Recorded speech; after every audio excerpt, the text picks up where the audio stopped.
안녕하세요. 말씀을 품고 말씀을 살아내는 바이블 1189 220번째 날, 오늘은 사사기 3장입니다. 어제 2장에서 눈물을 흘리긴 했지만 정작 삶에는 어떤 변화도 이뤄내지 못했던 이스라엘의 실패가 결국 그 자녀들이 하나님을 알지 못하는 다른 세대가 돼버리는 사사시대의 시작을 살펴봤는데요. 오늘 3장부터는 그래도 그 어두운 시대 속에 하나님이 구체적으로 어떻게 당신의 백성을 구원해 가시는지 본격적인 사사들의 이야기가 시작됩니다. 특별히 오늘 만나게 될 사사들은 우리가 생각하는 영웅의 모습과는 거리가 좀 멀어요. 주류에서 벗어난 사람이고요, 신체적인 약점이 있는 사람이에요. 그리고 농사 짓는 도구를 든 사람이 바로 그 주인공입니다. 하나님은 그런 우리의 약함을, 평범한 일상을 어떻게 승리의 도구로 바꿔가시는지 함께 살펴보겠습니다. 먼저 1절부터 11절까지는 남겨진 시험과 첫 번째 사사 온니엘의 이야기예요. 하나님은 여전히 쫓아내지 못한 가나안 족속들을 이스라엘 가운데 남겨두신 이유를 1절과 4절에서 말씀해 주시는데요. 4절을 보세요. 남겨두신 이 이방 민족들로 이스라엘을 시험하사 여호와께서 모세를 통하여 그들의 조상들에게 이르신 명령들을 순종하는지 알고자 하셨더라. 그들을 시험하기 위해서였다는 겁니다. 여기서 시험한다는 건요, 하나님이 그들의 마음을 몰라서 떠보시는 게 아니에요. 전쟁을 알지 못하는 세대, 그러니까 하나님을 경험해 보지 못한 이 다른 세대에게 가르쳐 주실 것이 있었기 때문입니다. 하나님 없이도 살 수 있다는 착각을 깨뜨리고 오직 하나님께 붙어 있어야만 살 수 있다는 걸 가르치기 위해 불편한 가시들을 남겨주셨다는 거예요.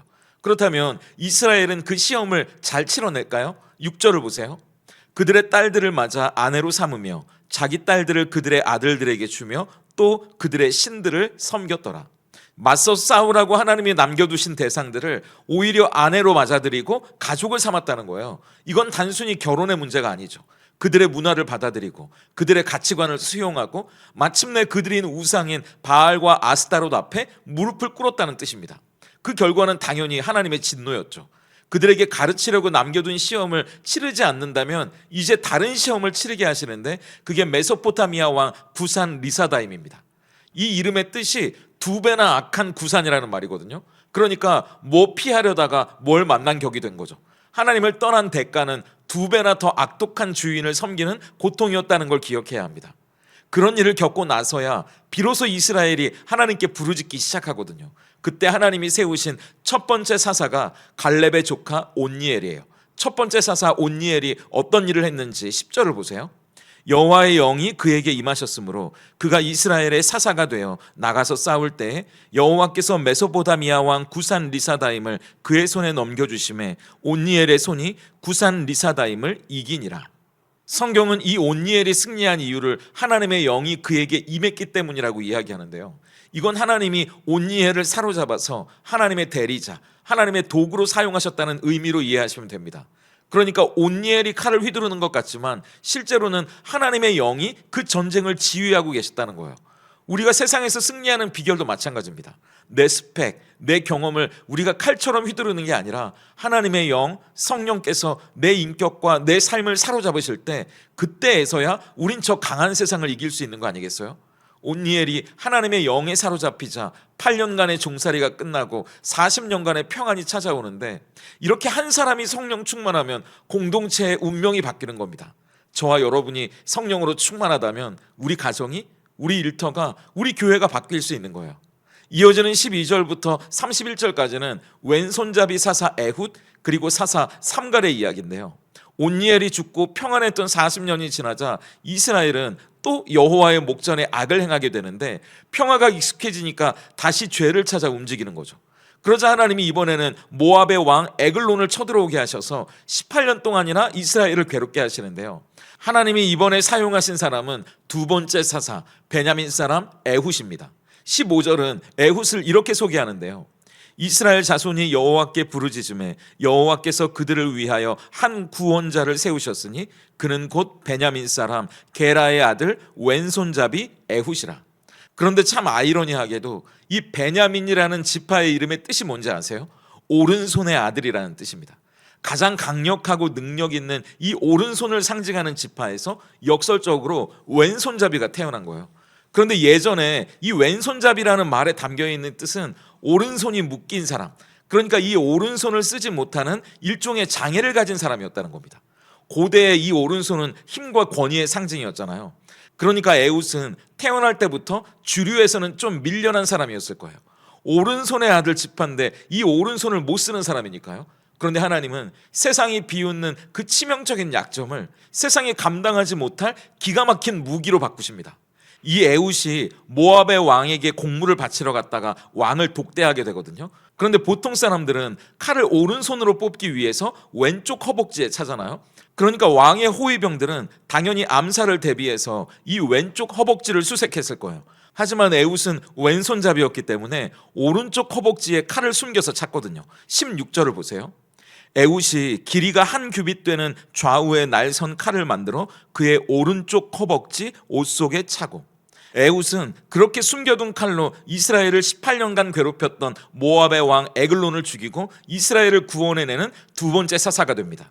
내 약점, 남들에게 감추고 싶은 컴플렉스, 그 실패의 경험들이 하나님의 손에 붙들린다면 사탄의 허를 찌르는 가장 강력한 비밀병기가 된다는 사실을 기억하세요. 하나님은 우리의 약함을 통해서도 일하시는 분이거든요. 그러니까 남들과 다르다고 조금 부족하다고 낙심하지도 마세요. 하나님은 우리의 그 다름과 결핍을 통해 세상이 예상하지 못했던 놀라운 승리를 거두실 겁니다. 그리고 3장은 이제 단 한 절, 마지막 31절을 통해서 세 번째 사사 삼갈에 대해 이야기하는데요. 31절을 보세요. 에톳 후에는 아낫의 아들 삼갈이 있어 소모는 막대기로 블레셋 사람 600명을 죽였고 그도 이스라엘을 구원하였더라. 이 세 번째 사사 삼갈이 활동하던 시기는요, 블레셋이 철기 문명으로 무장하고 이스라엘을 압박하던 때입니다. 그런데 이 삼갈이 손에 든 무기를 보세요. 날선 칼도 아니고요, 단단한 창도 아닙니다. 그저 농사 지을 때 소 엉덩이를 찌르거나 쟁기에 붙어있는 진흙을 털어내는 나무 막대기예요. 그걸로 뭘 할 수 있었겠습니까? 그런데 거기에 하나님이 함께 하시니까 그 보잘것없는 막대기 하나가 블레셋 사람 600명을 쓰러뜨리는 기적의 도구가 되는 거죠. 600대 1의 싸움이 말이나 되는 싸움입니까? 그러니까 이건 하나님이 그 위에 초자연적으로 역사하셨다는 이야기가 되는 거죠. 우리는 늘 핑계를 댑니다. 하나님, 저에게 특별한 재능을 주시면, 하나님, 저에게 더 많은 돈과 시간을 주시면, 이렇게 말이죠. 그런데 하나님은 모세에게 물었던 것처럼 우리에게도 되물으시는 거예요. 지금 네 손에 있는 게 무엇이냐고요. 모세에게 양을 치는 지팡이가 있었다면 이 삼갈에게는 소를 모는 막대기가 있었어요. 중요한 건 우리가 뭘 쥐고 있느냐가 아니라 우리가 누구를 의지하고 있느냐입니다. 세 번째 사사 이 삼갈이 하나님을 의지하니까 소모는 막대기가 민족을 구원하는 도구가 되잖아요. 그렇다면 오늘 우리 손에 들려있는 볼펜 한 자루, 내가 매일 두드리는 키보드, 주방에서 쓰는 칼과 도마, 내가 돌보는 아이들, 그 지극히 소박하고 평범한 일상의 도구들이요, 주님께 드려질 수만 있다면 세상을 구원하고 가정을 지키고 교회를 세워가는 거룩한 무기가 될 수 있다는 걸 신뢰할 수 있다면 좋겠습니다. 그렇다면 오늘 이 사사기 3장이 던지는 질문 앞에서 우린 어떻게 삶으로 대답할 수 있을까요? 그 질문은 나는 내 약점과 일상을 하나님께 내어드리고 있습니까요? 우리도 에웃처럼 오른손의 아들 지파에 속해 있으면서도 정작 오른손을 못 쓰는 것 같이 열등감을 느낄 때가 있잖아요. 남들은 다 잘나 보이는데 나만 뒤처진 것 같고요, 내 가족만 문제가 있는 것 같고 내 성격만 이게 뭔가 싶은 그 콤플렉스 말이죠. 세상은 그걸 실패의 이유라고 우리를 낙인 찍습니다. 그래서 우리도 그걸 감추려고 애쓰고요, 드러내지 않으려고 노력해요. 하지만 우리가 그 약함을 인정하고 하나님을 의지할 수 있다면 하나님은 그 약점을 통해 예상하지 못했던 일들을 이뤄내실 거예요.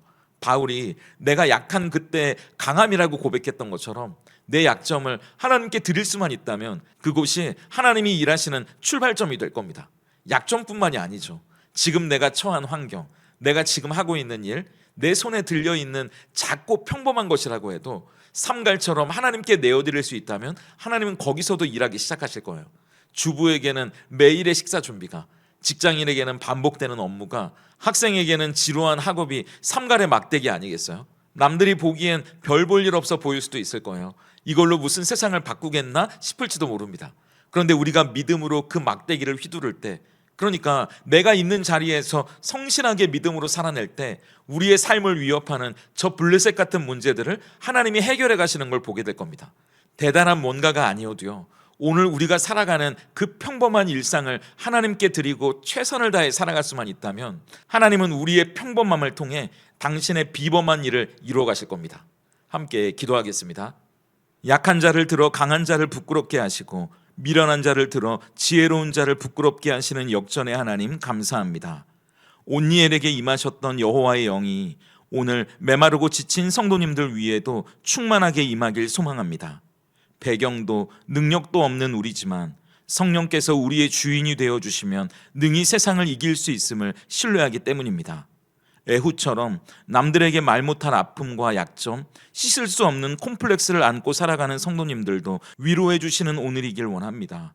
세상의 기준으로는 부족해 보이고 감추고 싶은 왼손일지라도 하나님의 손에 붙들려 사용될 때는 사탄의 견고한 진을 무너뜨리고 하나님의 영광을 드러내는 예리한 무기가 될 것을 기대하게 하시옵소서.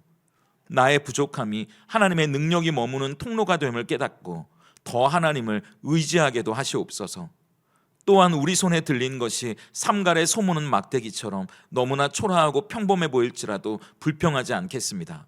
내게 주신 작은 일상, 내게 맡기신 직분, 내 손에 들려진 작은 재능들을 소중히 여기고 그 자리에서 충성할 때 우리 가정이, 우리 직장이, 우리 교회가 살아나는 기적을 경험하게 하시옵소서. 예수님의 이름으로 기도드립니다. 아멘.